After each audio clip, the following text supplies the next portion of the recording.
Hi മക്കളെ, പുതിയ academic year അങ്ങനെ സ്റ്റാർട്ട് ചെയ്തു. ഒട്ടുമിക്ക പേർക്കും സ്കൂളുകൾ ആരംഭിച്ചിട്ടുണ്ടാവും. അപ്പോൾ ഈ ഒരു അക്കാദമിക് ഇയറിന് ഒരുപാട് പ്രത്യേകതകളുണ്ട് അല്ലേ. ക്ലാസ് 9 CBSE എന്ന് പറയുന്ന സമയത്ത് ടെക്സ്റ്റ് ബുക്ക് മാറൽ, അഡ്വാൻസ് സബ്ജക്ട്സിൻ്റെ introduction and more than everything. ആകെ 7 മന്ത്സ് മാത്രം, 7 മാസങ്ങൾ മാത്രമാണ് നിങ്ങൾക്ക് പഠിക്കാനുണ്ടാവുക. ഡിസംബറോടെ നിങ്ങളുടെ പോർഷൻസ് ഒക്കെ സ്കൂൾ കംപ്ലീറ്റ് ആവും. ജനുവരിയിൽ മോസ്റ്റ് ഓഫ് ദി സ്കൂൾസിൽ ആനുവൽ എക്സാമിനേഷൻ കണ്ടക്ട് ചെയ്യും. അപ്പോൾ അത്രയും ഷോർട്ട് പീരീഡ് ഉള്ള ഒരു അക്കാദമിക് ഇയറാണ് ഈ അക്കാദമിക് ഇയർ. അപ്പോൾ ഇവിടെ ഈ അക്കാദമിക് ഇയറിൽ നമ്മൾ എങ്ങനെ പഠിച്ചാലാണ് നമുക്ക് ഏറ്റവും മികച്ച മാർക്കിലേക്ക് എത്തിച്ചേരാൻ പറ്റുക? ഏറ്റവും ഷോർട്ട് ടൈമിനുള്ളിൽ ഏറ്റവും ഹാർഡായിട്ട് പഠിക്കേണ്ട ചാപ്റ്റേഴ്സാണ് നമ്മുടെ മുന്നിൽ കിടക്കുന്നത്. അപ്പോൾ അതെങ്ങനെ പഠിച്ചാലാണ് നമുക്ക് ഏറ്റവും മികച്ച രീതിയിലേക്ക്, ഏറ്റവും മികച്ചൊരു മാർക്കിലേക്ക് നമുക്ക് എത്തിച്ചേരാൻ പറ്റുക? ഇതാണ് നമ്മൾ ഇന്നത്തെ ഈ ഒരു വീഡിയോയിൽ ചെക്ക് ചെയ്യാൻ പോകുന്നത്. സോ ആദ്യം തന്നെ ഞാൻ പറയട്ടെ, മാത്സിൻ്റെ കാര്യമില്ല, ജനറലി എല്ലാ സബ്ജക്റ്റും നമുക്ക് ഈ ഒരു കാര്യം ഫസ്റ്റ് പോയിന്റ് നമുക്ക് ഇൻക്ലൂഡ് ചെയ്യിപ്പിക്കാം. സംഭവം എന്താണെന്ന് വെച്ചാൽ ക്ലാസ്സുകളാണ്.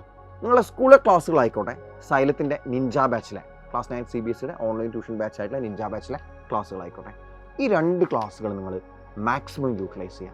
നിങ്ങളുടെ സ്കൂളിലെ ക്ലാസ്സുകളും സൈലത്തിൻ്റെ ക്ലാസ്സുകളും മാക്സിമം ഈ ക്ലാസ്സുകൾ നിങ്ങൾ യൂട്ടിലൈസ് ചെയ്യുക എന്ന് പറയുന്ന സമയത്ത് എല്ലാ ദിവസവും നിങ്ങൾ കൃത്യമായിട്ട് ക്ലാസ്സുകൾ അറ്റൻഡ് ചെയ്യുക. സ്കൂളിൽ കൃത്യമായിട്ട് പോവുക, നിഞ്ച ബാച്ചിലെ ക്ലാസ്സുകൾ കൃത്യമായിട്ട് കാണുക. സ്കൂളിൽ പോവുക എന്ന് പറയുമ്പോൾ പാസീവായിട്ട് ക്ലാസ്സിൽ ഇരിക്കുകയല്ല നിങ്ങൾ വേണ്ടത്. കൃത്യമായിട്ട് ക്ലാസ്സിൽ ടീച്ചർ എന്തൊക്കെയാണോ പറയുന്നത് ഓരോ വേർഡും ലൈൻ ബൈ ലൈൻ നിങ്ങൾ കൃത്യമായിട്ട് കേട്ട് മനസ്സിലാക്കണം.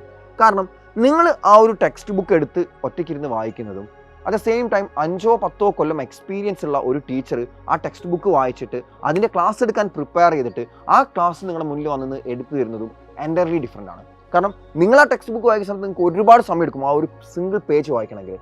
അറ്റ് ദ സെയിം ടൈം നിങ്ങളെ ടീച്ചർ ഒരു 3-4-5 പേജ് ഒരൊറ്റ ഫ്ലോ ചാർട്ടായിട്ട് നിങ്ങൾക്ക് ഇട്ടക്കെന്ന് പറഞ്ഞു തരും. That's what experience is.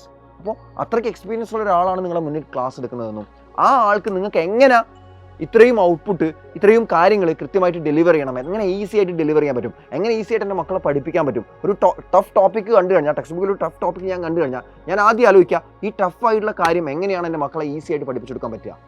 അവർക്ക് എങ്ങനെയാണ് ഇത് ഞാൻ പറഞ്ഞു കൊടുത്തു കഴിഞ്ഞാൽ ഇതിന് ഏത് ക്വസ്റ്റ്യൻ ചോദിച്ചാലും അവർക്ക് എങ്ങനെയാണ് എല്ലാ ക്വസ്റ്റ്യൻസിനും ആൻസർ എഴുതാൻ പറ്റുക? ഇതാണ് ഞാൻ ആദ്യം ആലോചിക്കാം. അപ്പോൾ നിങ്ങളുടെ ടീച്ചേഴ്സ് എന്ന് പറയുന്നത് നിങ്ങൾക്ക് ഇത്രയും കാര്യങ്ങൾ, ഇങ്ങനെയുള്ള കാര്യങ്ങളൊക്കെ സിമ്പിളാക്കി തരാൻ വേണ്ടിയിട്ട് 24 മണിക്കൂറും ആലോചിച്ചുകൊണ്ടിരിക്കുന്ന ആളുകളാണ്. അപ്പോൾ അവരത് അത്രയും എഫേർട്ട് ഇട്ട് പ്രിപ്പയർ ചെയ്ത് നിങ്ങൾക്ക് ഈസി ആയിട്ട് ഡെലിവർ ചെയ്ത് വരുമ്പോൾ നിങ്ങൾ ഏത് ക്വസ്റ്റ്യൻ വന്നാലും അറ്റൻഡ് ചെയ്യാൻ വേണ്ടിയിട്ട് പ്രാപ്തരാക്കാനുള്ള പ്രിപ്പറേഷൻ ചെയ്തിട്ട് അത് ഡെലിവർ ചെയ്ത സമയത്ത് നിങ്ങൾ ക്ലാസ് ശ്രദ്ധിച്ചില്ലെങ്കിൽ എന്തെങ്കിലും കാര്യമുണ്ടോ? ഒരു കാര്യമില്ലാണ്ടായിപ്പോൾ. അപ്പോൾ ക്ലാസ്സുകൾ കൃത്യമായിട്ട് ശ്രദ്ധിക്കുക, കൃത്യമായിട്ട് അവർ പറയുന്ന എല്ലാ കാര്യങ്ങളും മനസ്സിലാക്കിയെടുക്കുക. ആൻഡ് നെക്സ്റ്റ് തിങ് ഈസ്, വീട്ടിൽ വന്നാൽ ഡെയിലി പഠിച്ചോളാം. ഇനി ഞാൻ ഇന്ന് പഠിക്കാം, നാളെ പഠിക്കാം, എക്സാമിന് പഠിക്കാം, ഇങ്ങനത്തെ ഒരു കാര്യങ്ങളുമില്ല. വീട്ടിലെത്തിയോ നിങ്ങൾ ഡെയിലി പഠിക്കണം. ഇൻക്ലൂഡിങ് ഒരു ക്ലാസ്, നിങ്ങളെ നിഞ്ച ബാച്ചിൻ്റെ ക്ലാസ്സിൻ്റെ ടൈം എത്രയാണ്? 7 മണി മുതൽ 8:30 വരെയാണ്. അത് 8:15 വരെയൊക്കെ അധികം തീരാറുണ്ട്. അപ്പോൾ ഈ 1.5 hour ടൈം ഉൾപ്പെടെ നിങ്ങൾ മിനിമം ഒരു 4 മണിക്കൂർ 5 മണിക്കൂറെങ്കിലും ഡെയിലി പഠിക്കുക. ആൻഡ് മണിക്കൂറിലല്ല കാര്യം, നിങ്ങൾ എത്ര പഠിച്ചു എന്നതിലാണ് കാര്യം. പക്ഷേ ഞാനൊരു ആവറേജ് ടൈം പറഞ്ഞാണ് 4 to 5 മണിക്കൂർ എന്തായാലും പഠിക്കാനുണ്ടാവും ഒരു ദിവസം. ഓക്കെ, ബാക്കിയുള്ള നിങ്ങളെ സ്കൂളിലേക്കുള്ള അസൈൻമെൻറ്റ്സും കാര്യങ്ങളൊന്നും ഇതിൽ ഇൻക്ലൂഡിങ് അല്ല കേട്ടോ. നിങ്ങൾ പഠിക്കേണ്ട ടൈം പ്ലസ് നിഞ്ച ബാച്ചിലെ ക്ലാസ്സിൻ്റെ ടൈമാണ് ഈ ഒരു 4 to 5 മണിക്കൂർ എന്ന് പറയുന്നത്. ഓക്കെ, അപ്പോൾ ബാക്കിയുള്ള അസൈൻമെൻറ്റ്സും ഹോംവർക്കും കാര്യങ്ങളൊക്കെ ഈ ടൈമിൻ്റെ പുറത്ത് എക്സ്ട്രാ ടൈം കണ്ടെത്തിയിട്ട് നിങ്ങൾ ചെയ്യാം. ഓക്കെ, നിങ്ങൾക്ക് അത് ഈസിയാണ്. നിങ്ങൾ എല്ലാവരും വീട്ടിൽ 5 മണിയുടെ മുന്നേ എത്തുന്നവരാണ്, 4 മണിക്കൊക്കെ എത്തുന്നവരുണ്ട്. 5 മണിക്ക് എത്തിക്കഴിഞ്ഞാൽ ഈസി ആയിട്ട് നിങ്ങൾക്ക് ഈ ടൈം സ്കെഡ്യൂൾ ഫോളോ ചെയ്യാൻ പറ്റും. കാരണം 5 മണിക്ക് എത്തിക്കഴിഞ്ഞാൽ നിങ്ങൾക്ക് 6 മണി വരെ നിങ്ങൾ റെസ്റ്റ് എടുത്തോ, ചായ കുടിച്ചോ, കുളിച്ചോ, എന്ത് വേണം ചെയ്തോ. 7 മണി മുതൽ 6 മണി മുതൽ 7 മണി വരെ നിങ്ങൾക്ക് ഒരു 1 hour കിട്ടും. അതേപോലെ 7 to 8:30 1.5 hour ആയി. അപ്പോൾ എത്രയായി? ഇപ്പം 2.5 മണിക്കൂറിൻ്റെ അടുത്തായി. പിന്നെ 8:30 മുതൽ 9 മണി വരെ നിങ്ങൾ ഫുഡ് കഴിച്ചോ. 9 മണി മുതൽ ഒരു 11 മണി വരെ നിങ്ങൾക്ക് സുഖമായിട്ടിരുന്ന് പഠിക്കാൻ പറ്റും.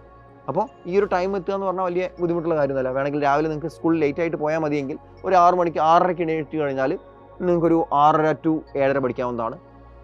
സിമ്പിളായിട്ട് നിങ്ങൾക്ക് ഇപ്പോൾ നിങ്ങളൊരു 11 മണി വരെ പഠിച്ചാൽ നിങ്ങൾ 6 മണിക്കാണ് എഴുന്നേൽക്കുന്നതെങ്കിൽ നിങ്ങൾക്ക് 7 മണിക്കൂർ സ്ലീപ്പ് കിട്ടി. 7 മണിക്കൂർ സ്ലീപ്പ് ധാരാളമാണ്. 9th CBSE പഠിക്കുന്ന വിദ്യാർത്ഥി സംബന്ധിച്ചിടത്തോളം 7 മണിക്കൂർ സ്ലീപ്പ് വളരെ പെർഫെക്റ്റ് ടൈമാണ്.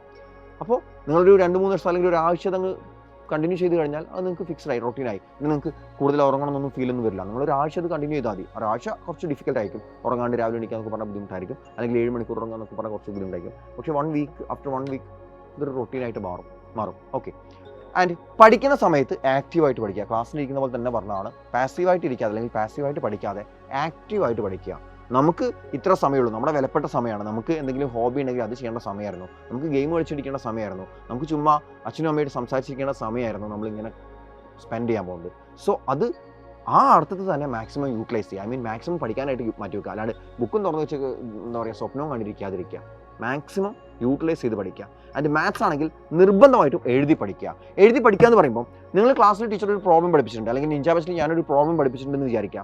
നിങ്ങൾ ആ ക്വസ്റ്റ്യൻ മാത്രം എടുത്ത് വെക്കുക. നിങ്ങൾ ആ ക്ലാസ് കണ്ടു കഴിഞ്ഞു ക്വസ്റ്റ്യൻ മാത്രം എടുത്ത് വെക്കുന്നു. ക്വസ്റ്റ്യൻ മാത്രം എടുത്ത് വെച്ച് അതിൻ്റെ ആൻസർ ഒന്ന് ഒറ്റയ്ക്ക് എഴുതി നോക്കുക.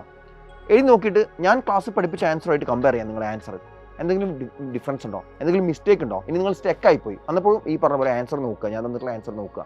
അത് നോക്കിയിട്ട് നിങ്ങൾ മിസ്റ്റേക്ക് കറക്റ്റ് ചെയ്യുക. എന്നിട്ട് നിങ്ങൾ എന്ത് ചെയ്യുക അറിയണം, സെയിം ക്വസ്റ്റ്യൻ ഒന്നുകൂടെ നിങ്ങൾ അറ്റൻഡ് ചെയ്യുക. എവിടെ നോക്കാതെ ക്വസ്റ്റ്യൻ മാത്രം എടുത്ത് വെക്കുക, പുതിയൊരു പേപ്പർ എടുക്കുക, ആൻസർ ഒന്നൊറ്റയ്ക്ക് എഴുതി വെക്കുക. ആദ്യം മുതൽ അവസാനം വരെ നിങ്ങൾക്ക് എഴുതാൻ പറ്റുന്നുണ്ടെങ്കിൽ ഓക്കെ, നിങ്ങൾ പഠിച്ചു. നെക്സ്റ്റ് ക്വസ്റ്റിലേക്ക് പോകാം. Next question repeat. എപ്പോഴാണോ നിങ്ങൾക്ക് ഒരു ക്വസ്റ്റ്യൻ ആദ്യം മുതൽ അവസാനം വരെ എവിടെയും നോക്കാതെ എഴുതാൻ പറ്റുന്നത്, അപ്പോൾ നിങ്ങൾ ആ ക്വസ്റ്റ്യൻ പഠിച്ചു. അങ്ങനെ നിങ്ങൾ കണ്ടിന്യൂ ചെയ്യുക. മാത്സ് നിർബന്ധമായിട്ട് എഴുതി പഠിക്കണം, വായിക്കരുത്. വായിച്ചു പോകുന്നത് കാര്യമില്ല. നിങ്ങൾക്ക് വായിച്ചാൽ മനസ്സിലാവില്ലെന്നൊന്നും ആരും പറയുന്നില്ല. വായിച്ചാൽ നിങ്ങൾക്ക് മാത്സ് കൃത്യമായിട്ട് മനസ്സിലാവും. നിങ്ങൾക്ക് നല്ല കോൺഫിഡൻസ് ഉണ്ടാവും. 100% നിങ്ങൾക്ക് കോൺഫിഡൻസ് ഉണ്ടാവും. പക്ഷേ എക്സാം ഹാളിൽ ക്വസ്റ്റ്യൻ വന്നു കഴിഞ്ഞാൽ നിങ്ങൾക്ക് എഴുതാൻ പറ്റില്ല. എഴുതിയാലും നിങ്ങൾ സ്റ്റെക്കാവും, അല്ലെങ്കിൽ മിസ്റ്റേക്സ് പറ്റും. 100% ഞാൻ എഴുതി ഒപ്പിട്ട് തരാം. മാത്സ് എഴുതി തന്നെ പഠിക്കണം. ഓക്കെ. ആൻഡ് നെക്സ്റ്റ് പിന്നത്തെ കാര്യം എന്ന് പറയുന്നത്, നമ്മൾ ബാക്കിയുള്ള സബ്ജക്ട്സ് ഒക്കെ പഠിക്കുന്ന സമയത്ത് മാത്സ് ആണെങ്കിലും ശരി എല്ലാം ആക്ടിവിറ്റി ഓറിയൻറ്റഡ് ആണ്. ഇപ്പോൾ NCERT text book completely activity oriented ആണ്. അപ്പോൾ നിങ്ങൾ ഒരു ക്വസ്റ്റ്യൻ കാണുമ്പോൾ അത് പ്രാക്ടിക്കലി ആലോചിച്ച് നോക്കുക. അത് ചുമ്മാ അതിങ്ങനെ റീഡ് ചെയ്ത് പോകാതെ.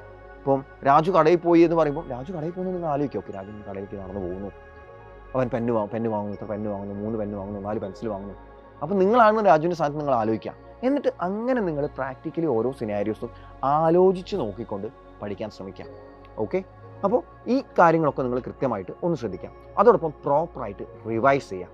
നിങ്ങൾ ഇന്ന് മാത്സ് പഠിച്ചു, നാളെ മാത്സ് പഠിച്ചു, മറ്റന്നാൾ മാത്സ് പഠിച്ചു, ഡെയിലി മാത്സ് പഠിക്കേണ്ടി വരും. ഡെയിലി മാത്സ് പഠിക്കാനുണ്ടാവും. അത്യാവശ്യം നല്ല രീതിക്ക് പോർഷൻസ് കവറായി പോകും. അപ്പോൾ വീക്കെൻഡ്സിൽ നിങ്ങൾ റിവിഷന് വേണ്ടി മാറ്റി വെക്കുക. ശനി ഞായറൊക്കെ കുറച്ച് എക്സ്ട്രാ സമയം നിങ്ങൾ റിവിഷന് വേണ്ടിയിട്ട് മാറ്റി വെക്കുക. ശനി ഞായറൊക്കെ നിങ്ങൾക്ക് സുഖമായിട്ട് ഒരു 6 മണിക്കൂർ പഠിക്കാം. ശനി ഞായറും 6 മണിക്കൂർ സുഖമായിട്ട് നിങ്ങൾക്ക് പഠിക്കാം.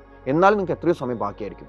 നിങ്ങളൊരു പകൽ ടൈം ഒരു 6 മണിക്കൂർ പഠിച്ചാൽ നിങ്ങൾക്ക് എത്രയോ സമയം ബാക്കി കളിക്കാനും ബാക്കി എല്ലാ എൻ്റർടൈൻമെൻറ്റിന് വേണ്ടി ബാക്കി മിച്ചം ഉണ്ടാവും. അപ്പോൾ ശനി ഞായറുകൾ നിങ്ങൾ ഇതിനു വേണ്ടി മാറ്റി വെക്കുക. നിങ്ങളുടെ റിവിഷന് വേണ്ടിയിട്ട് പ്രോപ്പറായിട്ട് റിവൈസ് ചെയ്യാൻ വേണ്ടിയിട്ട് മാറ്റി വെക്കുക.